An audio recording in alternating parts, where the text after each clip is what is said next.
Once upon a time, in a small village nestled at the edge of a great forest, there lived a young shepherd boy named Peter.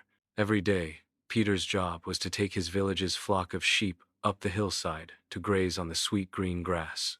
Peter was a clever boy, but he often felt lonely watching the sheep all by himself. The days seemed long and boring as the sheep wandered about eating grass.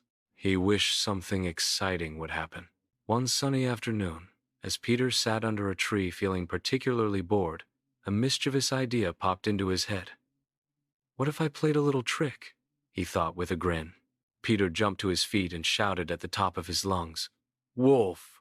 Wolf! A wolf is attacking the sheep!" Down in the village, the farmers heard his cries.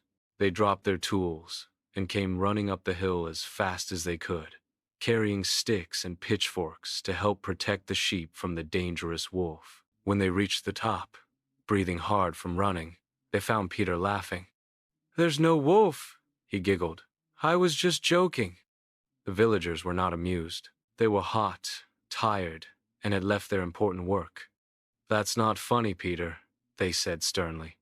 "Don't cry wolf when there's no danger." Shaking their heads, they walked back down the hill to return to their work.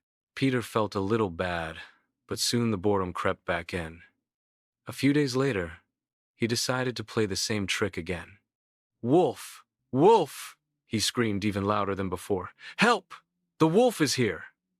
Once again, the kind villagers came rushing up the hillside to rescue the boy and the sheep, and once again, they found Peter doubled over with laughter. "Fooled you again! There's no wolf!" This time, the villagers were angry. "Peter, lying is wrong," they scolded. "We won't believe you anymore if you keep this up." They marched back down the hill, frustrated and disappointed. Peter didn't care much. He thought his trick was hilarious. But then, one evening, as the sun was setting and painting the sky orange and pink, Peter heard a sound that made his blood run cold. A rustling in the bushes, a low growl. He turned around, and his heart nearly stopped.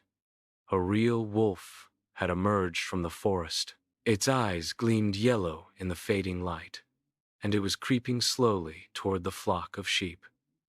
"Wolf! Wolf!" Peter screamed in terror. "Please help! The wolf is really here this time." Wolf, down in the village. The farmers heard his cries, but this time, they just looked at each other and shook their heads. "That's just Peter playing his silly trick again," they said. "He's trying to fool us."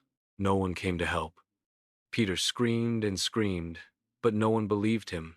The wolf scattered the flock, and Peter could only watch helplessly as several sheep ran off into the forest.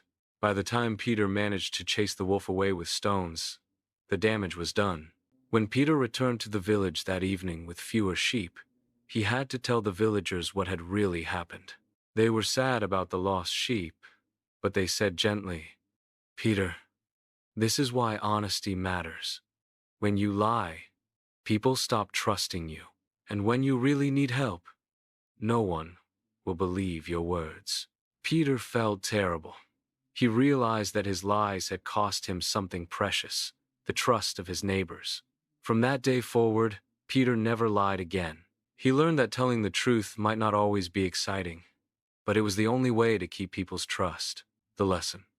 This story teaches us that honesty is one of the most important values we can have. When we lie, even as a joke, we damage people's trust in us. And once trust is broken, it's very hard to earn it back. Peter learned that being truthful, even when it's boring or difficult, is always the right choice. Our words have power, and we should use them wisely and honestly.